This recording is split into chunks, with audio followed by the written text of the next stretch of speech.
Baiklah, Assalamualaikum warahmatullahi wabarakatuh. Perkenalkan, nama saya Fatul Berdansa dari Prodi Leskesrek. Baiklah, di sini saya akan membahas tentang metode pembelajaran probing prompting. Berikut penjelasannya. Metode pembelajaran probing prompting, menurut arti katanya, probing adalah penyelidikan atau pemeriksaan. Diartikan penyelidikan atau pemeriksaan dilakukan oleh guru melalui serangkaian pertanyaan yang diajukan kepada siswa yang menjawab pertanyaan dengan benar, namun kemungkinan jawabannya tidak cukup kuat dikarenakan jawabannya kurang dapat dipahami atau kurang mendalam. Metode pembelajaran probing prompting adalah pembelajaran dengan menyajikan serangkaian pertanyaan yang sifatnya menuntun dan menggali gagasan siswa sehingga dapat menjadikan proses berpikir yang mampu mengaitkan pengetahuan dan pengalaman siswa dengan pengetahuan baru yang sedang dipelajarinya.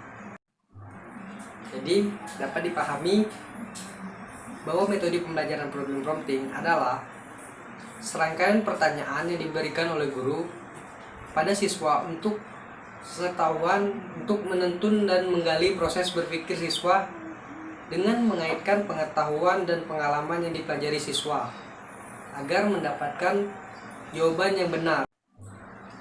Adapun indikator keaktifan belajar siswa menurut Nana Sujana dapat dilihat dari kriteria berikut.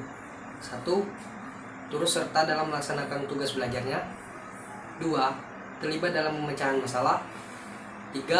Bertanya kepada siswa lain atau kepada guru apabila tidak memahami persoalan yang dihadapinya. 4. Berusaha mencari berbagai informasi yang diperlukan untuk pemecahan masalah. 5. Melaksanakan diskusi kelompok dengan petunjuk guru. 6. Menilai kemampuan dirinya dan hasil-hasil yang diperolehnya. 7. Melatih diri dalam memecahkan soal atau masalah yang sejenis. 8. Kesempatan menggunakan atau menerapkan apa saja yang telah diperolehnya dalam menyelesaikan tugas atau persoalan yang dihadapinya.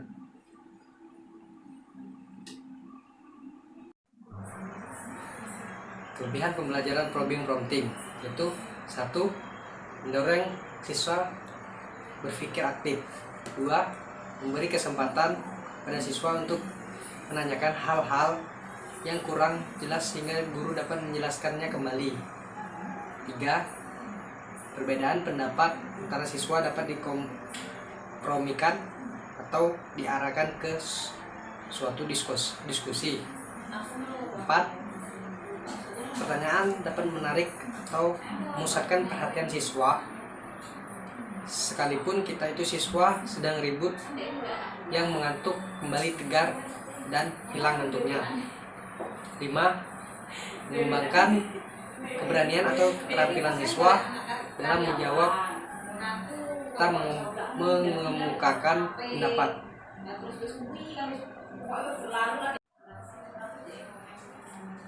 Kekurangan pembelajaran probing prompting yaitu siswa merasa takut, apalagi guru kurang dapat mendorong siswa untuk berani dengan menciptakan suasana yang tidak tegang, melainkan akrab. Tidak mudah membuat pertanyaan yang sesuai dengan tingkat berpikir dan mudah dipahami siswa. Waktu sering banyak terbuang apabila siswa tidak dapat menjawab pertanyaan sampai 2 atau 3 orang. Jumlah siswa yang banyak tidak mungkin cukup waktu untuk memberikan pertanyaan kepada setiap siswa.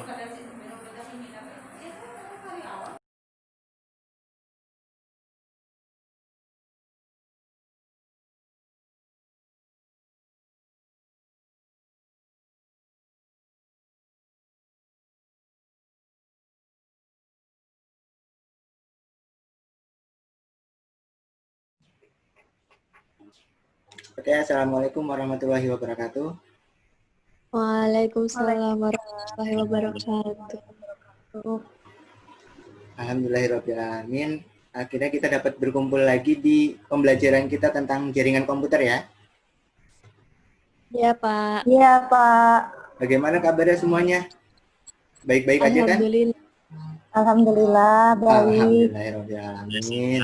Masih diberi kesehatan.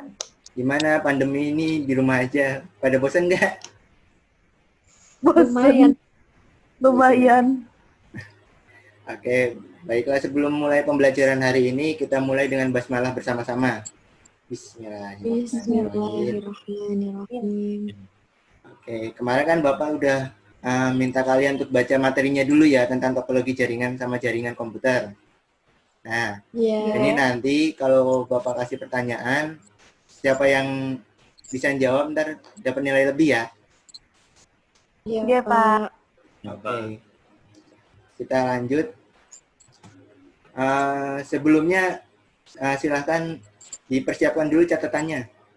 Bisa di HP, buku, ataupun di notepad masing-masing. Sudah, Pak. Sudah, Ya. Pak. Nah, Bina rajin ya. Hanan gimana? Di zamanan HP kamu? Oke, untuk pembelajaran hari ini, garis besar topik yang kita akan bahas itu pertama tujuan pembelajarannya. Terus yang kedua, apa sih itu jaringan? Yang ketiga, macam-macam topologi jaringan. Pertama itu, sebelum kita masuk ke pembelajarannya, kita harus tahu tujuan pembelajaran kita itu hari ini apa sih? Yang pertama itu memahami tentang jaringan komputer. Terus tujuan yang kedua, mengetahui jenis-jenis jaringan. Yang ketiga, memahami tentang topologi jaringan komputer itu sendiri. Yang keempat, mengetahui macam-macam topologi. Dan yang kelima, saya harapkan kalian tuh dapat merakit jaringan komputer kalian sendiri. Lanjut. Ya, sebelumnya itu kalian udah tahu ya namanya jaringan. Jaringan itu apa sih? Jaringan itu hubungan atau komunikasi, Pak. Oh ya, komunikasi antar mana ini? Antara komputer satu dengan komputer yang lainnya. Oke. Ada yang lain? Ada yang pendapat lain?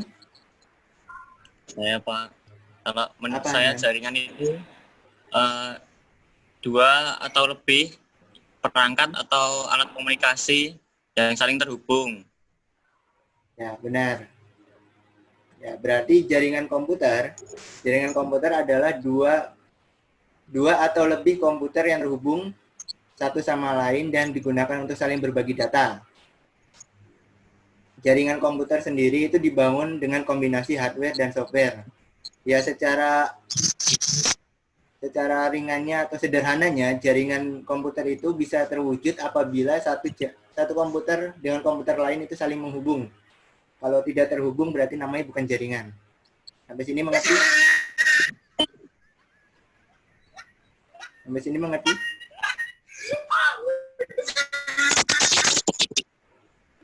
Bagaimana yang lain?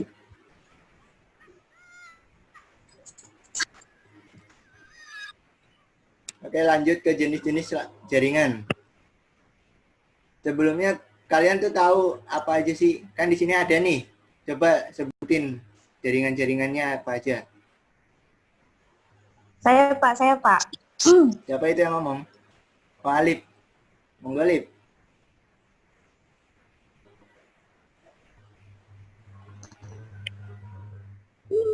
Silakan. Jadi jenis-jenis jaringan yang saya ketahui itu ada beberapa, ada LAN, ada MAN, dan ada WAN. Oke. Terus lalu apa sih bedanya LAN, MAN, sama WAN itu? Ada yang bisa? Saya bisa Pak. Oke, Hanan. Kalau LAN itu mencakup jaringan yang hanya sebatas lingkungan kantor atau sebuah ruangan gitu. Ya. Kalau MAN mencakup jaringan yang lebih luas. Biasanya itu satu gedung atau satu kota. Kemudian kalau WAN jaringannya lebih luas lagi, satu negara atau satu benua. Oke. Ya, itu benar ya yang dibilang sama Hanan. Jadi LAN adalah suatu jaringan yang lingkupnya itu hanya di bagian sekitaran kantor atau sekitaran rumah aja. Terus kalau MAN itu lingkup jaringannya itu lebih luas. Itu dia meliputi satu kota. Terus untuk WAN itu lingkup jaringannya lebih luas lagi, bahkan bisa mencapai satu benua itu sendiri dalam satu jaringan. Nah, di sini kan ada satu lagi nih namanya PAN atau Person Area Network. Nah, Person Area Network ini bedanya dengan LAN. Person Area Network ini hanya digunakan oleh satu perangkat yang terhubung saja. Jadi istilahnya kayak hotspot pribadi ke satu HP ke laptop sendiri. Jadi nggak bisa dipakai oleh orang lain gitu. Ada yang ditanyakan dulu? Lanjut ya. Iya, Pak.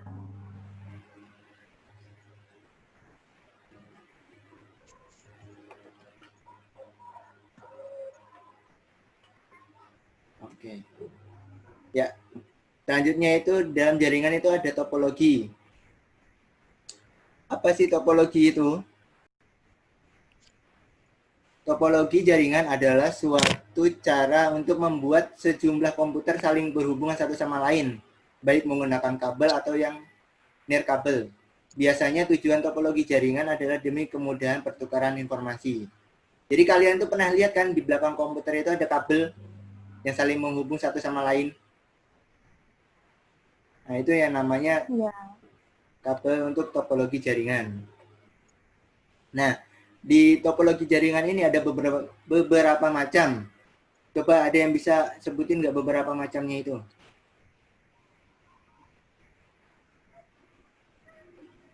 Ya, baik Pak. Saya tahu Pak. Apa Wahyu? Ya, yang saya ketahui topologi jaringan itu ada beberapa ya Pak. Tapi saya sebutkan ya Pak ya. Ya. Yang pertama itu topologi bus. Ya. Yang kedua itu topologi mesh. Terus sama topologi star Pak. Gitu Pak. Oke. Ada tambahan dari yang lain? Mungkin ada yang tahu lebih banyak lagi. Benar yang dikatakan oleh Wahyu tadi ya, topologi itu ada beberapa macam, banyak sekali topologi yang kita gunakan di jaringan. Antara lain itu ada topologi ring, topologi bus, topologi tree, topologi mesh. Tapi yang kita bahas hari ini 3 macam saja topologi. Yang lain kalian bisa baca sendiri ya di buku. Yang pertama itu topologi ring, kedua itu topologi bus, ketiga topologi tree. Lanjut. Untuk topologi ring, ciri khusus topologi ring adalah menggunakan kabel tipe UTP dan patch kabel membentuk jaringan menyerupai lingkaran sederhana yang terdiri dari beberapa node disusun secara seri. Dan pergerakan antar datanya itu searah, jadi tidak akan ada tabrakan antara data satu dengan data yang lain. Untuk gambarnya sendiri bisa dilihat di layar ya. Jadi topologi ring itu, kenapa dia disebut ring? Karena dia membentuk suatu lingkaran antar klien dan ke server. Ini apabila kalau ada salah satu yang putus di sini, berarti dia ini masih bisa menghubungkan ke komputer yang lain, kecuali yang terputus di sini. Jadi gitu ya. Terus yang kedua, topologi bus. Topologi bus ini banyak digunakan di kantor-kantor atau di sekolah-sekolah. Karena dia itu paling simpel dan gampang penggunaannya. Topologi bus adalah suatu metode atau cara untuk menghubungkan 2 atau lebih komputer secara serial dengan memakai kabel utama sebagai senter atau pusat lalu lintas data. Topologi bus menggunakan konektor T.